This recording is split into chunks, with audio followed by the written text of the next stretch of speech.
Teleamazonas presenta 24 horas con Gisela Bayona y Liz Valareso. ¿Qué tal? Muy buenas tardes con todos. Bienvenidos a 24 horas. Legisladores correístas insisten en que la Asamblea debe responder a la Corte Nacional sobre el pedido de la Fiscalía para iniciar un proceso penal en contra del expresidente Rafael Correa debido a que tiene fuero. ¿Qué tal, Liz? ¿Cómo estás? Muy buenas tardes. Muy bien, Gisela. ¿Qué tal, amigos? Buenas tardes. Mientras tanto, la oposición se mantiene en que ya no se debería autorizar a quien ya no tiene ese cargo en la actualidad. Con este tema empezamos las noticias de hoy. En desacato podría caer la presidenta de la Asamblea si no resuelve el pedido de la Corte Nacional.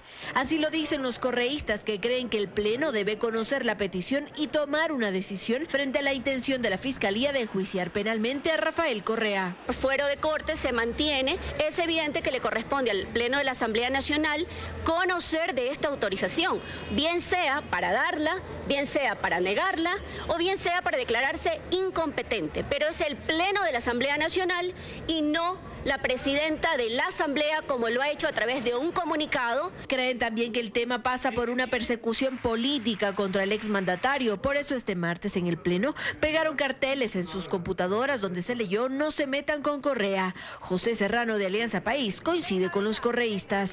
Ese delito penal se cometió supuestamente cuando él fue presidente de la República. Por lo tanto, se requiere de la autorización o de la negación de la Asamblea Nacional. Pero las investigaciones se permitieron hacer cuando él ya no fue presidente. El señor es un ciudadano común. Por eso desde el morenismo se mantiene que no cabe una autorización. Este es un tema que la Asamblea no tiene por qué tener competencia, ni conocimiento, ni autorizar. Lo que aún tienen que decidir es si será la presidenta de la Asamblea o el Pleno el que informe a la Corte Nacional. La presidenta de la Asamblea, por intermedio de la secretaria, puede comunicar a la jueza de la Corte Nacional de Justicia que no hace falta autorización alguna en estos casos. Lo procedente hubiera sido de que sea el Pleno el que diga que no es necesario que exista la autorización. Hasta el momento el pedido de autorización no llega al legislativo. En Quito, Andrea Samaniego, 24 horas. Al respecto, el gobierno nacional asegura respetar lo que hace la Fiscalía y defiende la independencia de poderes. El secretario particular de la presidencia dijo que no buscarán atacar o golpear a sus opositores como se habría hecho en años anteriores. Ejerciendo su vocería, el secretario particular de la presidencia reconoció que es un tema muy grave que el expresidente Rafael Correa haya podido estar vinculado a los hechos con los que el fiscal general lo señala. Sin embargo, recordó la postura del gobierno. Tener absoluto respeto de lo que hace la Fiscalía y absoluto respeto de lo que hacen las Cortes. Eso ha permitido que los fiscales y los jueces tomen decisiones difíciles. Y tomen decisiones difíciles en la decisión que ellos crean. Sobre la consulta a la Asamblea Nacional, Juan Sebastián Roldán dijo que esto es potestad del legislativo y que ya hubo un precedente. Además, respondió a las acusaciones del correísmo. Es como gracioso pensar que los perseguidores ahora se sientan perseguidos. Este gobierno no persigue. Nosotros lo que sí vamos a hacer es velar y vamos a pedir a las otras instituciones que la justicia siempre prime, aún para quienes persiguieron en el pasado. Sobre la terna propuesta para la Supercoma, al igual que lo hizo el secretario nacional de Comunicación, desde el gobierno defendió las acciones que deberá emprender quien sea elegido por el Consejo Transitorio y que no incluirá atropellos a las libertades y más sanciones. Es el superintendente nombrado quien decidirá cuál es el margen de la investigación. Nosotros creemos que es fundamental revisar los temas de exceso, hacer respetar la libertad de expresión. Si las multas que se hicieron, los 725 procesos, los más de $600,000 en multa, estuvieron de acuerdo a la ley. Si haya incurrido en algún delito, tendrán que ir a la Fiscalía, los otros tendrán que ir a la justicia. Y explicó sobre el viaje de los ministros de Economía e Hidrocarburos a Estados Unidos que este tiene objetivos específicos como transparentar la relación con ese país y sondear qué perciben los mercados. La intención de la delegación es buscar mejores condiciones para el Ecuador. Soberanía significa poder contratar deuda al menor interés y al más largo plazo, no como pasó en el pasado. Sin embargo, descartó que al momento se considere solicitar más deuda. En Quito, María Gracia Costa, 24 horas. El expresidente Rafael Correa ha rendido versiones en diferentes procesos desde Bélgica por videoconferencia. Analistas coinciden en que en el caso Balda de llegar a la etapa de juicio, Correa deberá comparecer en persona, mientras tanto el proceso podría dilatarse y el delito que se investiga prescribiría. En 4 ocasiones y en diferentes procesos, el expresidente Correa ha rendido su versión libre y voluntaria vía videoconferencia. Este escenario podría cambiar dentro del caso Balda, donde se lo vinculará. Los tiempos empiezan a correr. Hasta el próximo 18 de julio, el expresidente Correa deberá presentar pruebas de descargo. A finales de ese mes se instalaría la audiencia preparatoria de juicio, donde Fiscalía decidirá si acusa o no a Correa por los delitos que se investigan, es decir, por secuestro y asociación ilícita. Hasta esa instancia, el expresidente podrá seguir compareciendo vía videoconferencia, pero en el caso de que la Fiscalía acuse y se instale la audiencia de juicio, es imprescindible la presencia del exmandatario. Así lo explica el penalista Antonio Gagliardo. Él tendría que estar físicamente, él no puede ser juzgado en ausencia. Si él no está, se suspende la audiencia de juicio para él y continúa con los que estén detenidos o estén presos o los que se presenten a la audiencia. Escenario que solo cambiaría si Fiscalía solicita su prisión preventiva. Ahí es que tiene que hacerse un trámite internacional para una eventual extradición. El internacionalista Carlos Estarellas asegura que en ese caso, la condición de residente que mantiene el expresidente no es impedimento para una posible extradición, más aún sostiene si se encuentra en vigencia un convenio para el efecto.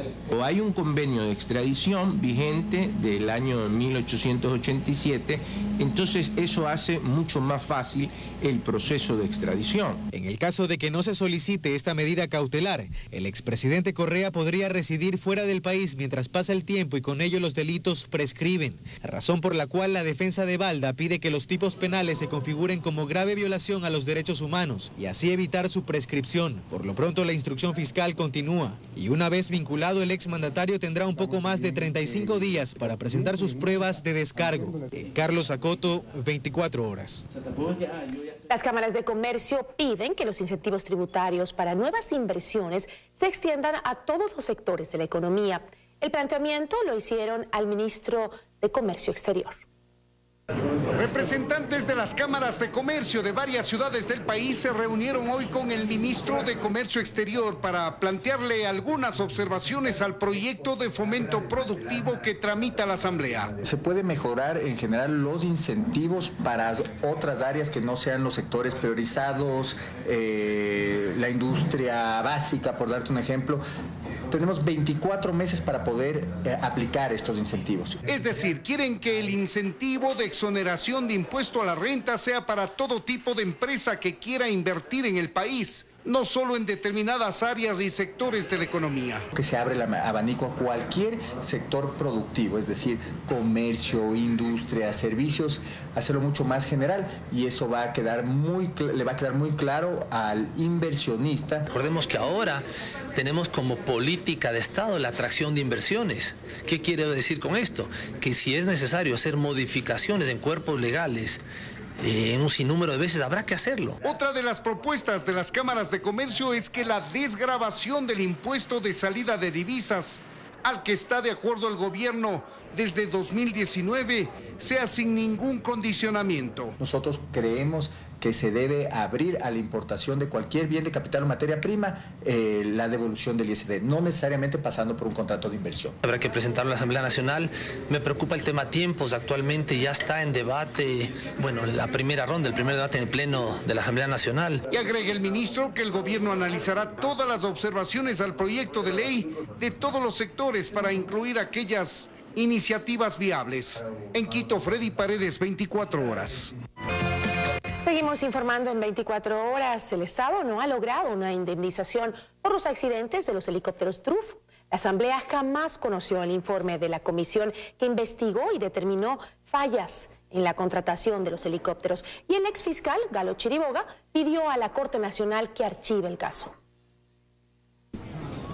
Lo que podría ser el cierre del caso Drup llegaría en 2 semanas, al menos en tribunales del contencioso administrativo. Se decidirá si se anula una sentencia que no dio paso al pago de una indemnización por $347 millones por la compra de los helicópteros Drup. En su momento en la Asamblea el tema también quedó pendiente. El Pleno jamás conoció de la investigación que la Comisión de Asuntos Internacionales, conformada en su mayoría por correístas, hizo. Determinó que no hubo actos de corrupción en la compra a la empresa India Hall. Diego Salgado fue miembro de la comisión, pero no estuvo de acuerdo. El general Borges, comandante general de la Fuerza Aérea Ecuatoriana, que decía que no recibieron los helicópteros, porque habían errorcitos. Por ejemplo, un helicóptero llegó sin tren de aterrizaje. El exasambleísta Ramiro Aguilar no fue parte de la comisión, pero también elaboró un documento en el que concluyó que las sospechas rodeaban a la elaboración de las bases técnicas. Que fueron casi la camisa de fuerza de la FAE que le, entre comillas, obligaba a comprar helicópteros de las características de los DRUP. Por lo que además sugirió la creación de una comisión que investigue los procesos de compras de armas y de equipos hechos por la institución durante los últimos 15 años. La calidad del material, el proveedor y sobre todo la elaboración de las bases técnicas. Pero finalmente ninguno de estos documentos llegó al Pleno. No hay conclusiones. Como la Asamblea no los conoció, la Fiscalía tampoco. Es más, en el 2016 el propio Galo Chiriboga, ex fiscal general, pidió a la Corte que archive el caso, pues el informe elaborado por el ex contralor Carlos Polit, que identifica al menos 10 especificaciones técnicas incumplidas, determina únicamente responsabilidades administrativas que alcanzan a miembros de las Fuerzas Armadas, a civiles y excluye a exministros. El seguro de 3 de las naves sí se cobró por $45 millones a la empresa del Estado, Seguros Sucre. Los accidentes dejaron 3 muertos y 11 heridos. Dayana Monroy, 24 horas. El alcalde de Quito, Mauricio Rodas, anunció esta mañana en los desayunos de 24 horas que no irá por la reelección en el 2019. He tomado la decisión de no postular mi candidatura a la reelección para la alcaldía de Quito y lo he hecho por varias razones.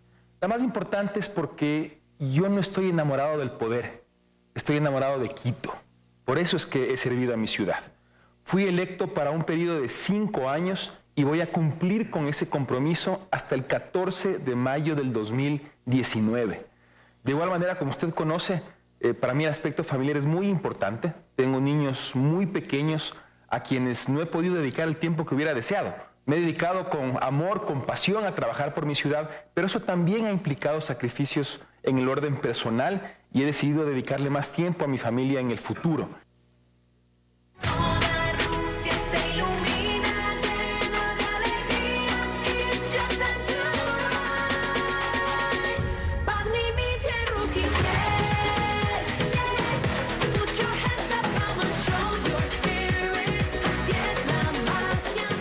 Hay alerta en la selección francesa. Kylian Mbappé resultó lesionado en su entrenamiento. El joven delantero de 19 años de edad es ahora una duda para el debut ante Australia tras recibir un golpe en el tobillo izquierdo. Mbappé era uno de los titulares indiscutibles para el técnico. Y el actual campeón del mundo y uno de los favoritos de esta edición del Mundial, Alemania, ya está en Rusia. El próximo domingo el equipo comenzará con la defensa del título ante la selección mexicana. La selección germana arribó con la encomienda de mejorar poco a poco su nivel de juego. El Mundial Rusia 2018 está a punto de comenzar y los fanáticos del fútbol no pueden más con la esperanza para sus equipos. Y Juan Diego Alvarado nos tiene un informe al respecto. Saludos aquí desde las calles de Moscú. Como pueden ver, la ciudad ya está casi lista para recibir al Mundial. En 2 días, Rusia y Saudi Arabia se enfrentan en el estadio de Luzhniki por la inauguración del torneo. Hoy paseamos por Plaza Roja de Moscú, por donde pudimos hablar con varios fanáticos, no solamente de Sudamérica, pero también del mundo. Y todos están con la misma emoción, el mismo entusiasmo y alegría de que empieza la fiesta más grande del fútbol. Esta noche podrán conocer todos los detalles en el noticiero estelar. Desde Moscú, Rusia, Juan Diego Alvarado. Desde Ecuador.